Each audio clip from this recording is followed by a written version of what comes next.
Kylian Mbappe. ছেলেটার বয়স মাত্র 23, কিন্তু এই 23 বছরের ছেলেটার পায়ের জাদুতেই ভাঙতে বসেছিল লিওনেল মেসির বিশ্বকাপ জয়ের স্বপ্ন। টানা 130 মিনিট ধরে এমবাপ্পে প্রায় একা লড়াই করল।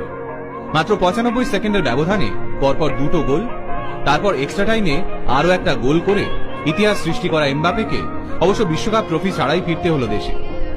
56 বছর পর বিশ্বকাপ ফাইনালে হ্যাট্রিক। কিলিয়ান এমবাপ্পে ছাড়া আর মাত্র একজন প্লেয়ারই 56 বছর আগে এই রেকর্ড করতে পেরেছিলেন। এই মুহূর্তে মারাদোনার উত্তরসূরি বিশ্বকাপ জয়ী মেসিকে নিয়ে ফুটবল বিশ্ব উন্মাদনায় ভাসছে, কিন্তু তারই মাঝে ফ্রান্সের 10 নম্বর জার্সি পরা এমবাপ্পে যেন বুঝিয়ে দিলেন আগামী দিনে বিশ্ব ফুটবলের এক এবং অদ্বিতীয় রাজা তিনি। ফাইনাল ম্যাচ শুরু হওয়ার প্রথম 45 মিনিটেই 2 গোলে এগিয়ে যায় মেসির আর্জেন্টিনা, কিন্তু বিরতির পরে যেন ছন্দে ফিরতে থাকে ফ্রান্স, আর তার সাথে নিজের ছন্দে ছুটতে শুরু করে 23 বছরের এমবাপ্পে। একদিকে 2-0 গোলে পিছিয়ে পড়ার চাপ, অন্যদিকে গ্যালারিতে সমানে আর্জেন্টিনা সমর্থকদের চিৎকার। সবাই প্রায় ধরেই নিয়েছিল 90 মিনিটের বাঁশি বাজলেই লিওনেল মেসির হাতে উঠবে এবারে সোনায় মোড়ানো বিশ্বকাপ।